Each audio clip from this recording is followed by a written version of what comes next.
Hello everyone, welcome to my channel. आज discuss करते हैं फर्स्ट वर्ल्ड वॉर के बारे में। इंट्रोडक्शन देखते हैं पहले। वर्ल्ड वॉर वन, जिसे फर्स्ट वर्ल्ड वॉर या ग्रेट वॉर मतलब एक महान युद्ध भी कहा जाता है, एक इंटरनेशनल कॉन्फ्लिक्ट जो 1914 से 18 तक चला, यानी 4 साल चला था। उसमें Russia, United states, middle east और बहुत सारे रीजन्स के साथ यूरोप के देशों को इन्वॉल्व किया था। वॉर ने सेंट्रल पावर्स, केंद्रीय शक्तियों जिसमें जर्मनी, ऑस्ट्रिया हंगरी और टर्की थे, तो ये सब पावर्स को एलीज के खिलाफ खड़ा किया, जिसमें France, great Britain, Russia, Italy, Japan और 1917 से यूनाइटेड स्टेट्स थी। यह सेंट्रल पावर्स की हार के साथ खत्म हुआ था। Causes of the first world war. First point है the feeling of ultra nationalism.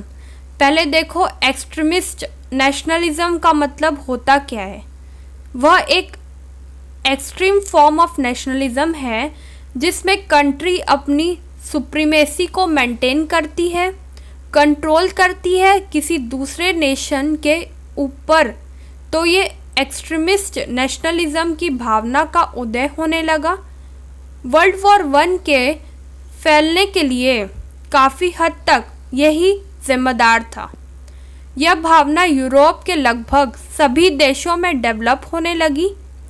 उस समय जर्मनी लीडिंग कंट्री था। जर्मनी के लोग और उनकी सरकार नेशनलिज्म से इतने अंधे हो गए थे कि वो अपने देश को दुनिया का सबसे अच्छा नेशन मानते थे। यह भावना वर्ल्ड पीस और इंटरनेशनलिज्म के लिए खतरे पैदा कर दी। फ्रांस के लोगों ने जर्मनी से एल्सेस और लॉरेन प्रांतों को फिर से हासिल करने का फैसला किया था। दूसरी ओर बाल्कन स्टेट्स की इंटरनल पॉलिटिक्स भी एक्सट्रीमिस्ट नेशनलिज्म की भावना से अफेक्टेड थी। इस फैक्टर ने जर्मनी और इंग्लैंड के बीच रिलेशंस में तनाव के विकास में भी इम्पोर्टेंट रोल निभाया। सेकेंड पॉइंट है vast competitive armament. Extremist militarism का तेजी से बढ़ना भी एक इम्पॉर्टेंट फैक्टर था जिसके कारण वर्ल्ड वॉर वन हुआ। यूरोप के लगभग सभी देशों ने अपनी मिलिट्री और नेवल की ताकत को बढ़ाने के लिए एफर्ट्स डाला। 1890 के बाद जर्मनी ने इंग्लैंड की तुलना में अपनी नेवल स्ट्रेंथ को ज़्यादा इंक्रीज करने को डिक्लेयर किया। इससे उनके बीच रिवलरी मतलब कंपटीशन और हॉस्टिलिटी मीन्स शत्रुता की भावना पैदा हुई। उस टाइम पीरियड में कई नए वैज्ञानिक आविष्कार किए गए थे, इसलिए यूरोपियन कंट्रीज ने बड़े पैमाने पर हथियार बनाए जो ज़्यादा विनाशकारी हो, डिस्ट्रक्टिव हो। दूसरे शब्दों में कहा जा सकता है कि यूरोपियन कंट्रीज के बीच एक वॉर साइकोसिस तेज़ी से डेवलप हुई। इस तरह एक्सट्रीमिस्ट मिलिट्रिज्म के ग्रोथ और डेवलपमेंट ने वॉर के लिए बैकग्राउंड तैयार की, जिसे फर्स्ट वर्ल्ड वॉर हुआ। थर्ड पॉइंट है the policy of imperialism. Industrial revolution ने यूरोपियन कंट्रीज के लिए कई नई परेशानी लाई। उसी टाइम उनकी प्रोडक्शन तेजी से बढ़ रही थी, तो उसके कारण देशों को प्रॉब्लम्स का सामना करना पड़ा। फर्स्ट प्रॉब्लम है नई जगह की खोज करना जहां से कच्चा माल आसानी से अवेलेबल कराया जा सकता है। सेकंड है मैन्युफैक्चर्ड की गई सामान की बिक्री के लिए नए मार्केट्स की खोज करना। थर्ड है ऐसे नए रीजन्स का पता लगाना जहां बढ़ती पॉपुलेशन ऑब्जर्व या ऑक्यूपाई हो सके। यह सारी ज़रूरत को पूरा करने के लिए यूरोपियन कंट्रीज ने अफ्रीका, एशिया, अमेरिका और बाल्कन स्टेट्स के नए जगह की खोज पर अपना ध्यान लगाया।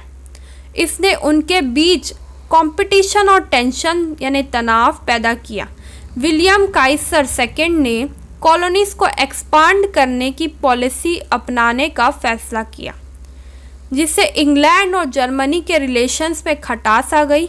इस तरह कॉलोनियल एक्सपांशन की पॉलिसी ने भी यूरोपियन नेशन के बीच टेंशन और कंपटीशन को बढ़ाने में इम्पॉर्टेंट रोल निभाया, जो लास्ट में वॉर का कारण बनी। फोर्थ पॉइंट है लैक ऑफ इंटरनेशनल इंस्टीट्यूशन। उस समय कोई इंटरनेशनल इंस्टीट्यूशन नहीं था जो वॉर से बचने के लिए एफर्ट्स डाल सके। हेग कॉन्फ्रेंस ने इस संबंध में कुछ कदम उठाए। वॉर को रोकने के लिए इन कॉन्फ्रेंस में कुछ इम्पॉर्टेंट लॉज बनाए गए, लेकिन फिर अनफॉर्चुनेटली कॉन्फ्रेंसेस के पास कोई तरीका या मीन्स नहीं था जिसके द्वारा यूरोपियन कंट्रीज़ को उन कानूनों का पालन करने के लिए मजबूर किया जा सकता था। इस तरह के इफ़ेक्टिव मीन्स की कमी के कारण ये कॉन्फ्रेंसेस अपने मिशन में फेल रहे। कंट्रीज़ ने इन कॉन्फ्रेंसेस द्वारा बनाए गए लॉज को तोड़ने में बिल्कुल हेजिटेट नहीं किया। हर नेशन की अपनी पॉलिसी होती है। उन्होंने दूसरे कंट्रीज़ के इंटरेस्ट की भी परवाह नहीं की। इस तरह यूरोप में हर जगह निराशा की भावना पैदा होने लगी। फिफ्थ पॉइंट है division of Europe into two armed camps, triple alliance and triple entente. 1879 में जर्मनी और ऑस्ट्रिया हंगरी ने एनिमी के अटैक के मामले में एक दूसरे की मदद करने के लिए एक संधि मतलब ट्रीटी पर साइन किया। 3 साल बाद इटली संधि में शामिल हो गया, जिसे ट्रिपल अलायंस कहते हैं।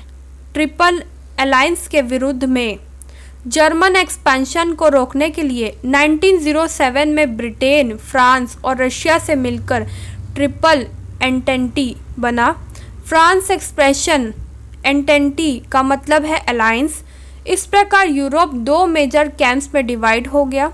एक तरफ इंग्लैंड, फ्रांस और रशिया थे और दूसरी तरफ जर्मनी, ऑस्ट्रिया हंगरी, इटली और टर्की थे।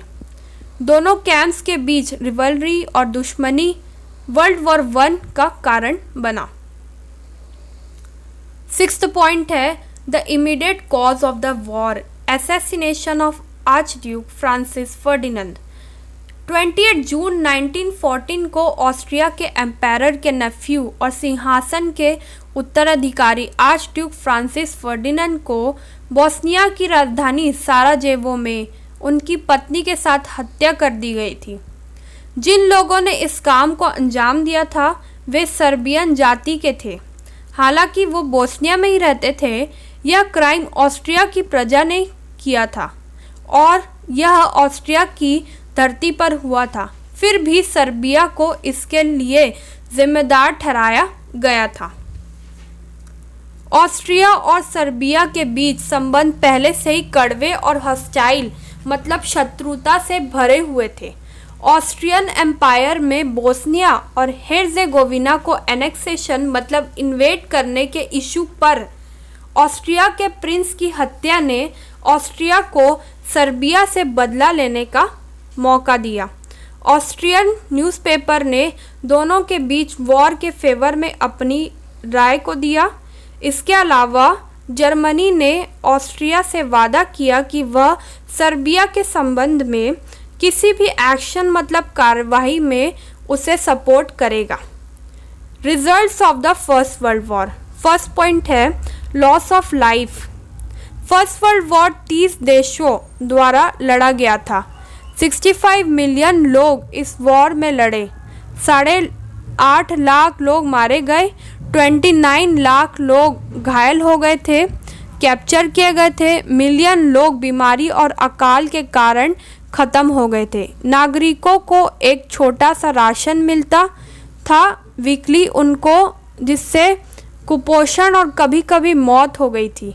ये वॉर बहुत डेडली था, जिसे मिलियंस मारे गए थे और ये वॉर कॉस्टली भी था।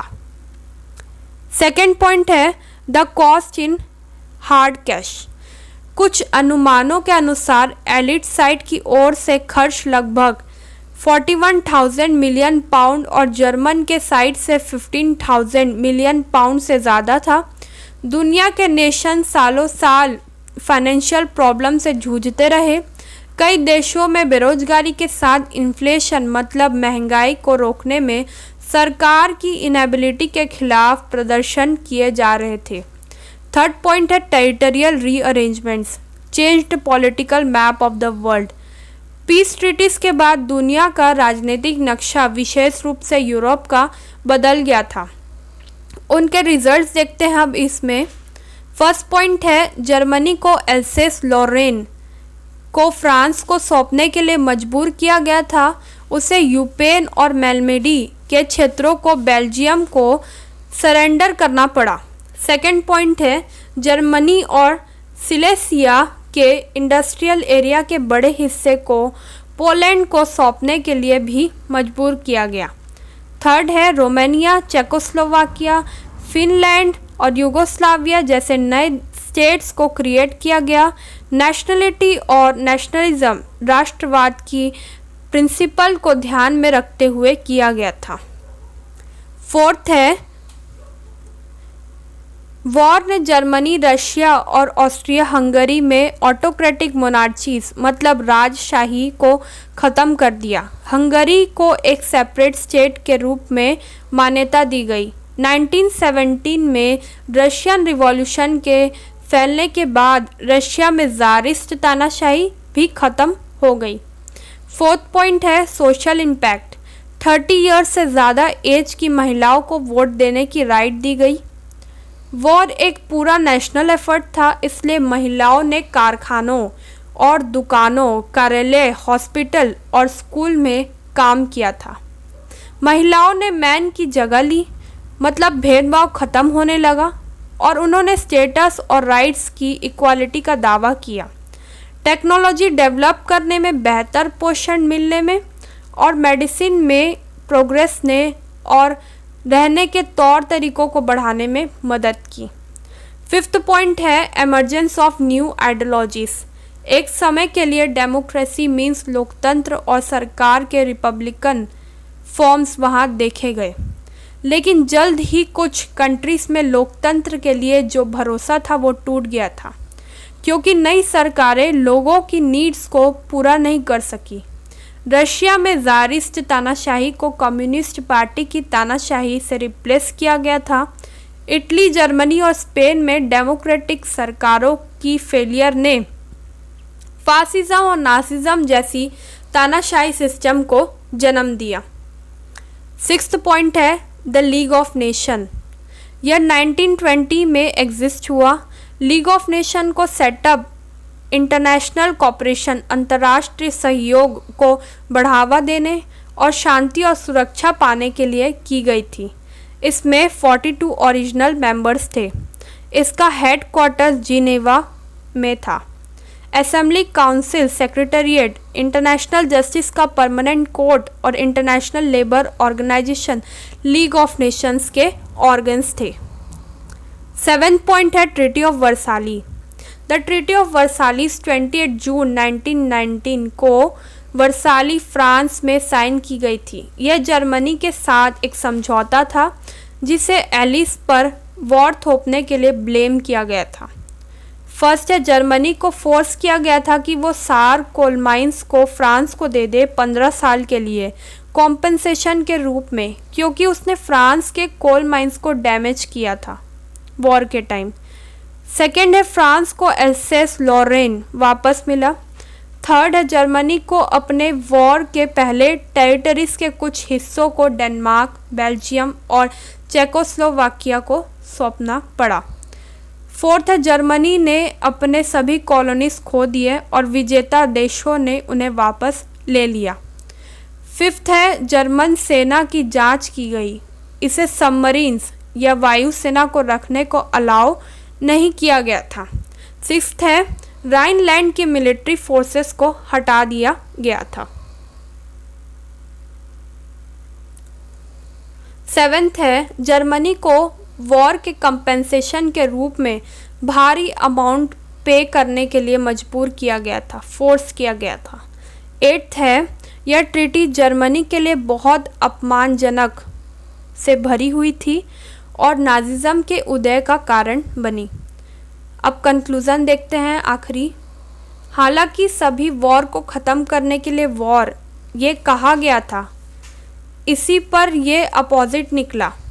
ट्रीटी ऑफ वर्साली के माध्यम से जर्मनी को आर्थिक बर्बादी और राजनीतिक अपमान को इंश्योर करके वॉर के बाद के समझौते ने सेकेंड वर्ल्ड वॉर के लिए जगह बना दी। So thank you for watching. Please comment करिए कि अगली वीडियो कौन से टॉपिक पर चाहिए, और अगर आपको मेरी वीडियो यूज़फुल लगी तो प्लीज़ मेरे चैनल को सब्सक्राइब कर दीजिएगा।